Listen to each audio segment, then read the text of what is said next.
میں نے یہی یوٹیوب کے اوپر ایک ویڈیو دیکھی ڈاکٹر ذاکر نائک کی، بہت پرانی ویڈیو تھی، اور ایک عورت نے سوال کیا ان سے کہ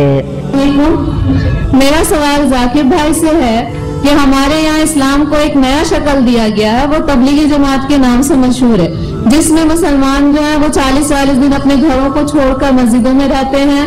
اور پھر اس میں ایک ایسی کتاب پڑھی جاتی ہے جس کا قرآن حدیث سے کوئی تعلق نہیں، جھوٹی حدیثیں اس میں بھری ہوتی ہیں، فضائل اعمال یا پھر تبلیغی نصاب کے نام سے وہ مشہور ہے، آپ اس کے بارے میں برائے مہربانی تھوڑا سا واضح کر دیں۔ تو انہوں نے یہ سوال تبلیغی جماعت کے بارے میں کیا اور فضائل اعمال، فضائل اعمال کے بارے میں، جس کا جواب ڈاکٹر ذاکر نائک نے اس طرح دیا کہ بک فضائل اعمال، کتاب فضائل اعمال جو کہ تبلیغی جماعت کا نصاب ہے یا جس کو فضائل اعمال کہا جاتا ہے، وہ کتاب اس میں مکسچر ہے احادیث کا، اور اس میں چند احادیث صحیح ہیں، چند ضعیف ہیں، چند موضوع ہیں، اور قصے کہانیاں بھی ہیں۔ اس میں وہ تبلیغ نصاب پڑھتی ہے جس کے اندر حدیث مکسچر ہے۔ آپ بالکل صحیح فرماتی ہے کہ تبلیغ نصاب یا فضائل اعمال جسے کہتے ہیں، اس کے اندر مکسچر ہے، صحیح حدیث بھی ہے، ضعیف بھی ہے، موضوع بھی ہے، کہانی قصہ بھی ہے، صحیح احادیث ہے اس کے اندر، یہ بات ٹھیک ہے ان کی، ضعیف احادیث ہیں، یہ بات ٹھیک ہے ان کی۔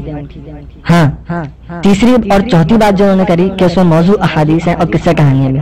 موضوع حدیث آپ کو معلوم ہونا چاہیے، اس حدیث کو کہتے ہیں کوئی آدمی اپنی طرف سے کوئی بھی بات گڑھ دے، اپنی طرف سے کوئی بھی بات لکھ دے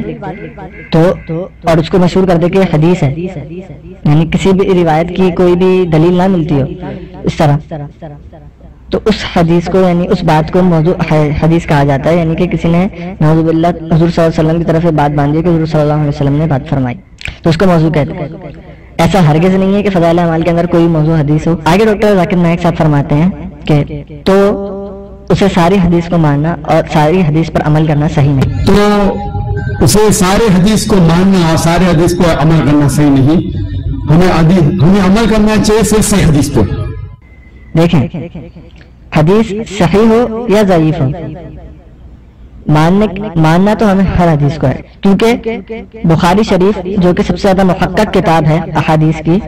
تو اس کے اندر صحیح احادیث بھی ہیں اور ضعیف احادیث بھی ہیں، تو کیا ہم صرف صحیح احادیث کو مانتے ہیں، ضعیف احادیث کو نہیں مانتے؟ ضعیف احادیث کو بھی مانتے ہیں، صحیح احادیث کو بھی مانتے ہیں۔ ہاں یہ بات ان کی ٹھیک ہے کہ صرف صحیح احادیث کے اوپر عمل کرنا چاہیے، ضعیف احادیث کے اوپر جب کوئی مسئلہ آ جائے، کوئی فتویٰ کسی چیز پر دینا ہو تو اس پہ ضعیف احادیث کو اتنی توجہ نہیں دی جاتی، بلکہ صحیح احادیث کے اوپر توجہ دی جاتی ہے۔ مگر اب آپ آئیے کہ جو فضائل اعمال کتاب لکھی گئی ہے، اس کے اندر اگر ضعیف احادیث ہیں یا صحیح احادیث ہیں، جو جتنی بھی احادیث ہیں وہ کوئی مسئلہ بیان کرنے کے لیے نہیں لکھی گئی ہیں، وہ کسی مسئلے کے حل کے لیے نہیں لکھی گئی ہیں، اس میں مسئلے مسائل نہیں لکھے گئے ہیں، اس کے لیے دیگر کتابیں لکھی گئی ہیں۔ فضائل اعمال جو کتاب ہے یہ فضائل بیان کرنے کے لیے لکھی گئی ہے، فضائل بیان کرنے کے لیے کسی چیز کے یا وعید بیان کرنے کے لیے کسی چیز کی، کسی بھی عمل کی،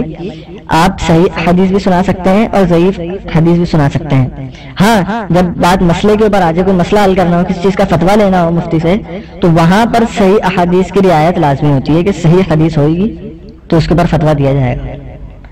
کسی کو فضیلت سنانے کے لیے، نماز کی طرف مائل کرنے کے لیے آپ ضعیف حدیث بھی سنا سکتے ہیں۔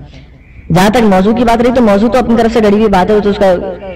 آدمی گناہگار ہوگا، اور اس کی وعید بھی آئی ہے حدیث کے اندر کہ جو غلط بات باندھے صلی اللہ علیہ وسلم کی طرف، تو اس کی بڑی وعید آئی۔ اچھا یہ بات آپ اس ویڈیو میں خود بھی دیکھ لیں گے کہ وہ آگے یہ فرما رہے ہیں ڈاکٹر ذاکر نائک صاحب کہ علم کے لیے کسی ضعیف حدیث کو جاننا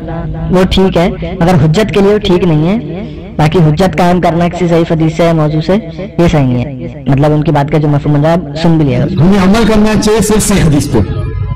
صحیح حدیث ہماری حجت ہے۔ ان کے لیے اگر آپ ضعیف حدیث جاننا چاہتے ہیں یا ضعیف حدیث جو صحیح حدیثوں سے مل کے صحیح ہو جاتی ہے وہ ٹھیک ہے، تو یہ مجھے بتائیں کہ اس سے حجت کون پکڑ رہا ہے؟ فضائل اعمال میں جو احادیث ہیں کیا اس سے لوگ مسئلے حل کرتے ہیں؟ کیا مسئلے حل کرائے جانے کے لیے وہ کتاب لکھی ہوئی ہے؟ کیا اس کے لیے مطلب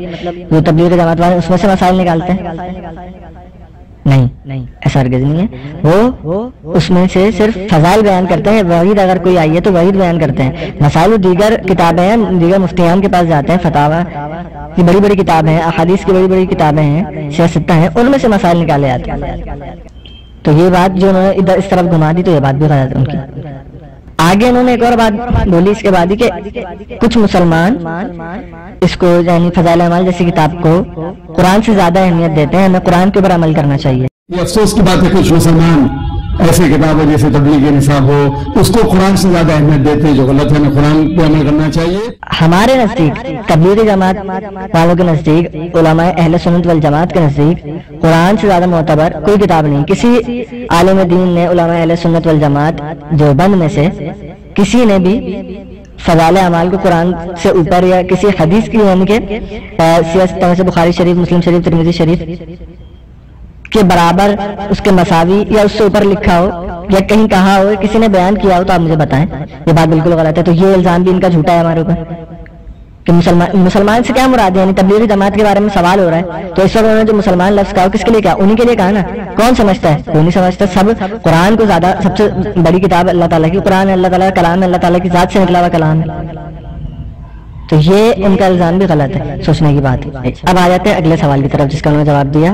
چلے 4 مہینے سہ روزہ اور یہ جو 10 دن کی جماعت عشرے کی جماعت جاتی ہے، تو یہ انہوں نے کہا کہ صحیح حدیث سے یا قرآن شریف کی کسی آیت سے ثابت نہیں ہے، مطلب ان کے نزدیک کسی آیت سے ثابت نہیں ہے۔ چلیں ان کی بات مان لی، جو ایک محدود مدت ہے، چلے کی جماعت نکالنا، 4 مہینے کی جماعت نکالنا یا سہ روزہ کی عشرے کی جماعت نکالنا 20 دن کی، یہ تعین کرنا حد کا حدیث سے یا قرآن سے ثابت نہیں ہے۔ چلیں ان کی ایک بات مان لیتے، مگر یہ مجھے بتائیں وہ کہ کون سے عالم نے ہماری طرف سے یا علماء دیوبند میں سے، اہل سنت والجماعت میں سے، تبلیغی جماعت کے کسی بھی عالم نے یہ کہا ہو کہ قرآن میں سے ثابت ہے؟ نہیں۔ تبلیغ کرنا قرآن سے ثابت ہے، اس کا حکم ہے قرآن کے اندر، مگر یہ جو ایک پروسیجر بنایا ہے علماء نے، جو ترتیب رکھی ہے 40 دن چلہ لگانے کی، 4 مہینے کی، یہ قرآن سے ثابت نہیں ہے، اور یہ کوئی بھی نہیں کہتا کہ قرآن سے ثابت ہے کہ یہ قرآن کے اندر آیا ہے، ہمارے علماء میں سے بھی کوئی نہیں کہتا۔ ہاں یہ ایک ترتیب رکھی گئی ہے علماء کی طرف سے کہ آپ سہ روزہ لگائیں، کم از کم آپ سہ روزہ لگائیں، 3 دن کے لیے جماعت میں نکلیں کچھ سیکھنے کے لیے، اللہ آپ کو اور توفیق دے، آپ عشرہ لگائیں، اور توفیق دے 20 دن لگائیں، چلہ لگائیں 40 دن لگائیں، اور کم از کم یعنی کہ سال میں ہر سال 4 مہینے لگائیں وقت نکال کے اپنا۔ یہ اس لیے کہا گیا ہے کہ آپ اس کام کو سیکھیں، ہر کام کو سیکھا جاتا ہے۔ جیسے آپ اسکول جاتے ہیں تو آپ 13 سال، اگر آپ کو انجینئر بننا ہوتا ہے تو آپ 13 سال 14 سال 15 سال 20 سال تک آپ پڑھتے ہیں، ٹھیک ہے، اس کے بعد جا کے آپ انجینئرنگ کرتے ہیں، تو اس کام کو پہلے سیکھتے ہیں، اس کا کورس بنایا ہے آپ نے۔ اب یہ کورس قرآن و حدیث سے ثابت ہو رہی ہے، 20 سال تک پڑھو اس طرح موجود۔ تو اسی طرح یہاں پر علماء نے، بزرگان دین نے، بڑے اکابرین نے ایک ترتیب رکھی ہے کہ بھئی آپ 4 مہینے لگا کر اس کام کو سیکھیں، اس کے بعد وہ جو فرماتے ہیں وہاں سے جو مطالبات ہیں، ان کا یہ مطالبہ ہے کہ آپ اس کو پوری زندگی اس کام کو اپنے مقام پہ کریں جہاں آپ رہتے ہیں، اپنی مسجد میں، اپنے علاقے میں، آپ پوری زندگی تبلیغ کریں گے تو پوری زندگی کا فریضہ ہے تبلیغ کرنا۔ وہ یہ نہیں کہتے کہ آپ 4 مہینے قرآن کے اندر بیان ہوئے، تو یہ ان کا الزام بھی غلط۔ ہاں اب میں ایک سوال پوچھتا ہوں ان سے، وہ بولتے ہیں کہ قرآن کے اندر کہاں لکھا ہوا ہے مطلب کہ 4 مہینے لگائے، ایسا قرآن شریف کے اندر کہیں بھی نہیں ہے۔ میں ان سے پوچھتا ہوں وہ جو طریقہ انہوں نے تبلیغ کا اپنایا ہے یا دین کو پھیلانے کا اپنایا ہے، پیس کو پھیلانے کا اپنایا ہے، تو یعنی چینل کے اوپر آ کے اور اس طرح اسٹیج پروگرام کر کے، سارے پروگرامز کر کے، یہ کہاں ہے اس طرح مطلب قرآن شریف کے اندر یا حدیث شریف کے اندر کہ آپ اس طرح پروگرام کر کے دین کو پھیلاؤ؟ کیا یہ بات قرآن سے یا حدیث سے ثابت ہے؟ تو یہ ایک ترتیب رکھی گئی ہے، جب وہ اس کے اوپر کوئی حدیث، کوئی قرآن کی آیت نہیں پیش کر سکتے تو پھر ادھر کیوں مطالبہ ہوتا ہے؟ یہ تو علماء نے ایک ترتیب رکھی ہے صرف سیکھنے کے لیے۔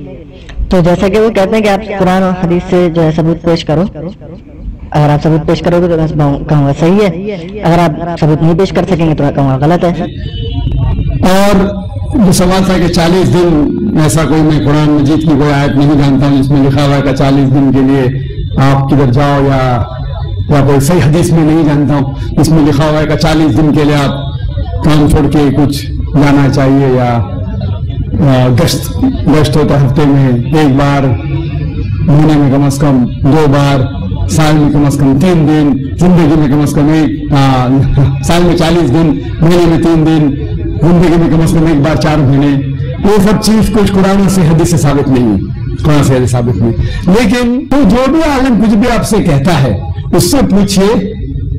کوئی ہاتھ بڑھانا کون، آپ اپنا ثبوت پیش کرو، ان کو صادقین اگر آپ سچے ہیں کہ قرآن مجید کی آیت سورہ بقرہ کی سورہ نمبر 2 آیت نمبر 111 میں قل ہاتوا برہانکم ان کنتم صادقین، آپ اپنا ثبوت پیش کرو اگر آپ سچے ہیں۔ اگر آپ کے ثبوت پیش کریں گے تو اسلام میں ہر مسلمان کو 40 دن جانے کا، تو میں جاؤں گا بے شک، 4 دن جانے کا جاؤں گا بے شک۔ اچھا کرتا ہوں کہ جس طرح کا طور طریقہ اپنایا ہے دین کی تبلیغ کرنے کا، پریچنگ کرنے کا، پھیلانے کا دین کو،